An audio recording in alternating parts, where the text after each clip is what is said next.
In 1988, a new section of road was laid across the Peak District in northern England to divert heavy traffic away from a small town. Shortly after building work commenced, reports of strange happenings began to surface, and the road soon became notorious, not only for its paranormal activity, but for the amount of lives it would claim. This week, we take a look at the ghosts of Stocksbridge bypass. It was the 17th of November, 1991. The sun had long since sunk beyond the horizon, and the rolling hills of the Yorkshire countryside were bathed in a tepid darkness. A glow appeared over the tree line, the distant headlights of a car, cutting their way through the endless black. It was driven by a young woman, traveling home after a long shift at the hospital where she worked. The clock on the car's dash read 2:51 a.m. The high beams danced over a road sign, revealing a combination of numbers and letters. It read A616, Stocksbridge. The young woman yawned and looked in her rearview mirror, and immediately wondered why she had bothered. The road receding behind her was pitch black. There was nothing to see there. The darkness made her feel very alone, and in that instant, the air seemed to turn cold. An unborn fear not yet realized lurked somewhere in the pit of her stomach. She had no idea why. Regardless, she decided to turn on the radio to ease her nerves. When she flicked the switch, only static poured from the speakers.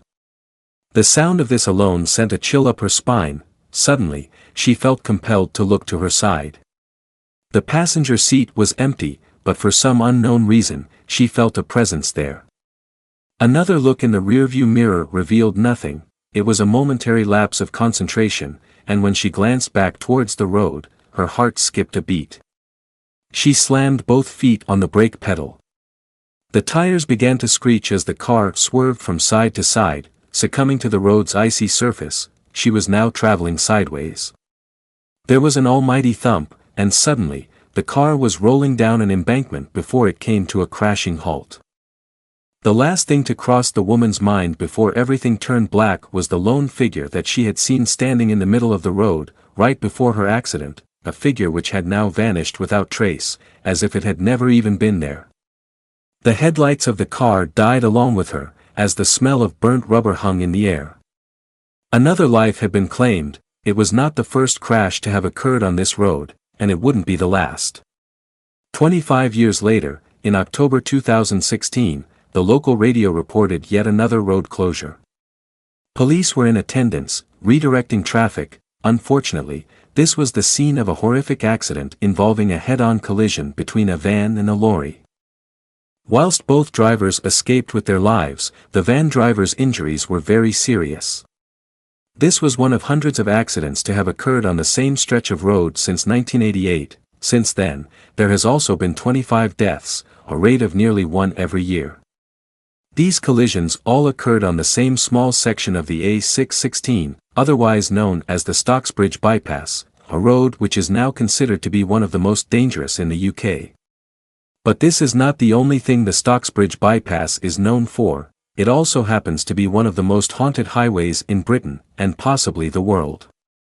Connecting the cities of Sheffield and Manchester, it has become a major UK transport route, carrying over 18,000 vehicles per day. Though the main bypass is only 5 miles in length, it is part of a longer 38-mile road, and allows easy commuting to the counties of Nottinghamshire and Derbyshire. Despite its convenience and practicality, the bypass is still avoided by many due to its darkly tragic history. It is said to have been built upon unhallowed ground, leading many to believe that the road itself is cursed. Bordering the steel city of Sheffield, South Yorkshire, the modern-day town of Stocksbridge is home to around 12,000 people. Back in the early 18th century, however, the area was mostly woodland, an unspoilt valley cradling the Little Don River, a handful of farms, and just a few stone houses. A fuller by the name of John Stocks had the foresight to construct a wooden bridge over the Little Don, which would later give the area its name. There was little more than a dirt track cutting parallel to the river at this time.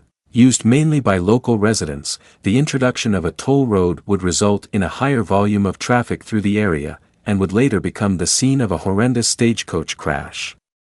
In the years that followed, people would often report seeing a phantom carriage traveling along the highway at night, which was apparently driven by the living dead.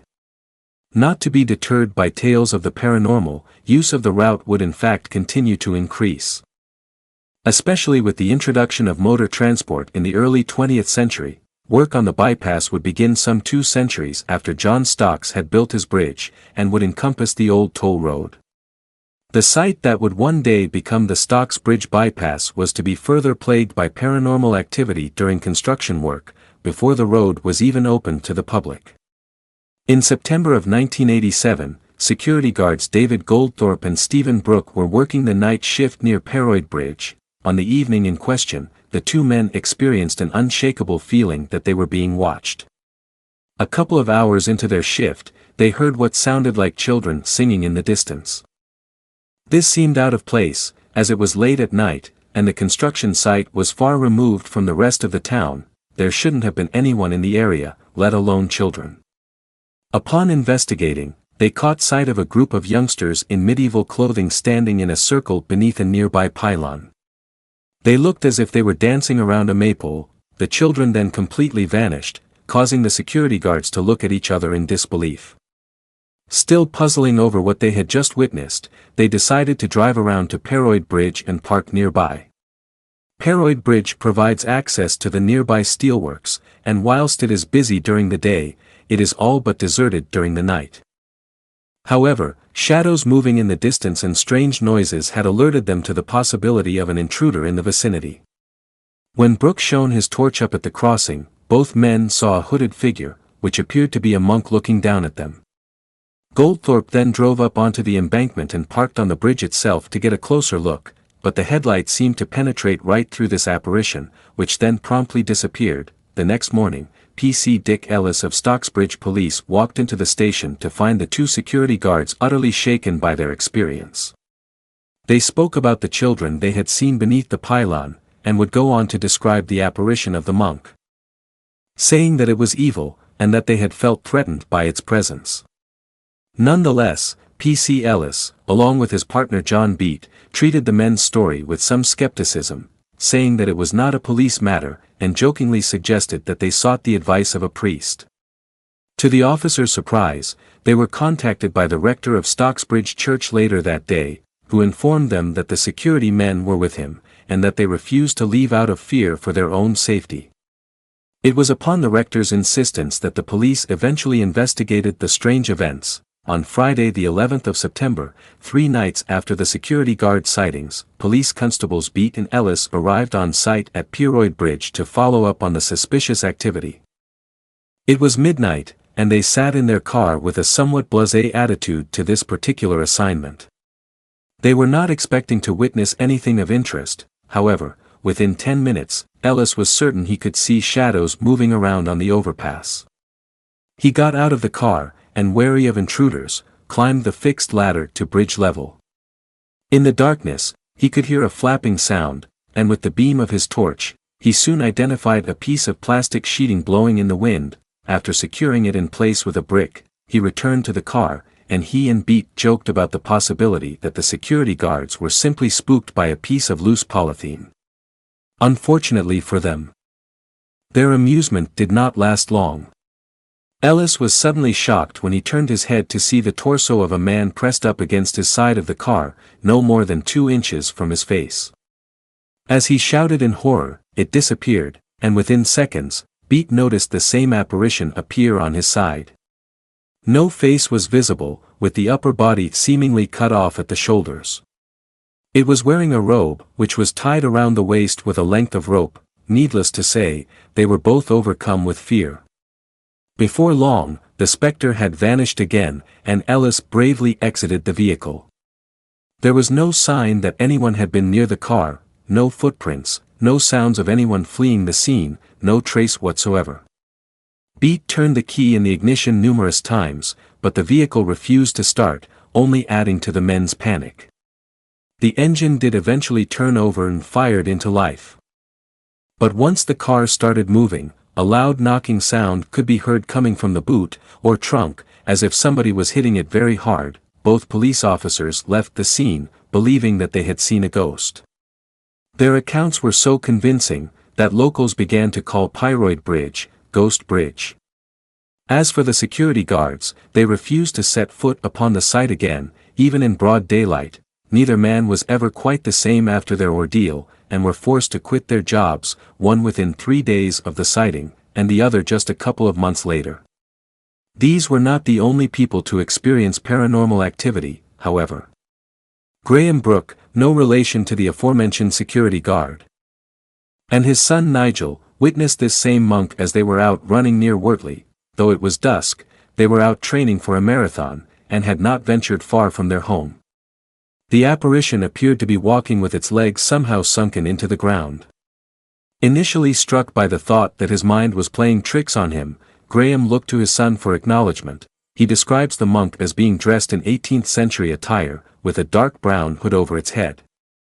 He remembered the face being completely black, like a miner's face, and also recalled the air being heavy with a musty scent. Eerily, the Stocksbridge bypass would eventually open to the public on Friday the 13th of May. 1988, in normal circumstances, there was no reason for the newly laid road to seem so treacherous. But within a few years, planners had become concerned by the unexpected number of accidents and fatalities. There were 14 deaths within the first 10 years alone. Some believe that the mysterious monk and the ethereal children continue to haunt the bypass to this day, with a number of further sightings in recent years, and even claims that accidents have been caused due to the presence of paranormal entities on the road. There have continued to be various reports of seeing, though mainly only hearing, the ghostly children. Other recent witnesses have reported seeing witches and a ghostly woman in white at the bypass. The most common sighting, however, is that of the monk. Though some see this apparition on the bridge or in the distance, many drivers are said to see it appear in the middle of the road, right in front of the car, usually disappearing at the point of impact. However, other drivers say that despite attempts to swerve out of the way, the figure can pass right through the vehicle. Other more chilling accounts tell of how the monk has appeared sitting in the passenger or rear seats of the car. One can only imagine the shock of looking up in the rearview mirror only to see the vision of a faceless friar staring back at you. Many ghostly sightings occurred whilst the bypass was still under construction. This has given rise to a number of ideas. One theory of the monk's presence at the bypass is that his grave was disturbed during building work. No burial site or human remains were uncovered during construction, though some of the farms in the area were certainly known to be monastic. Legend has since placed the monk at Hunshaft Hall, though there is no evidence to confirm this. The monk's grave has simply never been found. Though there is no conclusive evidence, an explanation for the ghostly children is the ritualistic sacrifice of youngsters by former inhabitants of the area, perhaps even as far back as the Bronze or Iron Age, to complement this explanation, by way of an omen of death. A type of hellhound or black shuck called the barghest has also been reported to frequent the Stocksbridge bypass. This is of particular interest as the creature is known to inhabit execution sites. At Stocksbridge, the barghest is said to appear as a huge black dog with wild fiery eyes. Finally, it has been discovered that a group of children died in a mining accident in Stocksbridge, and some believe that their spirits may also haunt the area. With the road deaths came witness accounts from other drivers stating that they had seen ghosts of those killed in previous crashes at the roadside. This is interesting, and potentially cyclical. In some cases, paranormal forces are said to be involved in influencing the accident itself. And of course, the more deaths that occur, the more possible victims that pass over to the other side. In an account from July 1990, David and Judy Simpson described events on one of the bypass minor roads, the B6088 Wortley Village. In this instance, the couple were traveling to work when they saw what they thought was a jogger, 3 feet above the ground. The figure leapt over an embankment bordering the road, and landed right in front of the car. At the point of impact, the jogger completely vanished. Despite a recent fall in paranormal sightings, the road remains one of the creepiest, and certainly, most dangerous in the world, with regular head-on collisions on the Stocksbridge bypass since its opening. Incidents at the bypass even compare in number to notoriously dangerous roads. Le Manali Highway in India, El Tide in Tenerife, and the Guiyang Tunnel in China. Each of these locations are known for having steep verges, unfenced cliff edges and narrow roads, impassable by more than one car in places. Whilst they may appear dangerous, speeds are generally low, and drivers cautious. Parallels have also been drawn between Stocksbridge bypass and other apparently cursed or haunted roads. The construction of the iconic Route 66 was also said to have resulted in the disturbance of a body. There were said to be regular ghost sightings both on the main route and on side roads. The phantom stagecoach can also be likened to one of America's most haunted roads.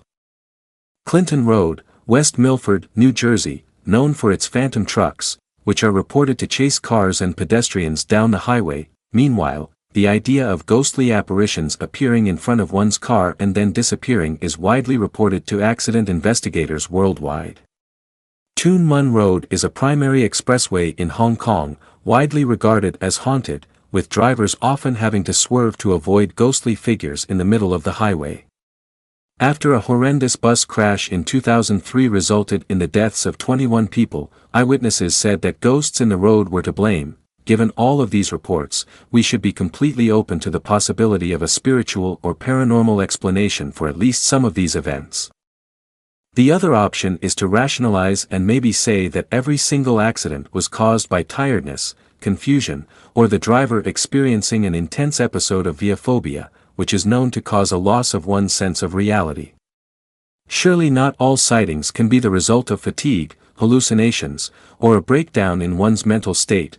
Whatever the future holds, the story of the Stocksbridge bypass monk, sightings of black shucks and singing children are nonetheless compelling, and compared to just about any other haunted road you care to imagine. We are faced with the question over whether the paranormal activity at Stocksbridge bypass is prevalent because of the amount of accidents and deaths that occur. Or whether the accidents and deaths that occur are prevalent because of the amount of paranormal activity. The next time you hear that there has been a car crash on the motorway, a collision on the interstate, or a temporary road closure, consider that engine power may not be the only force at play.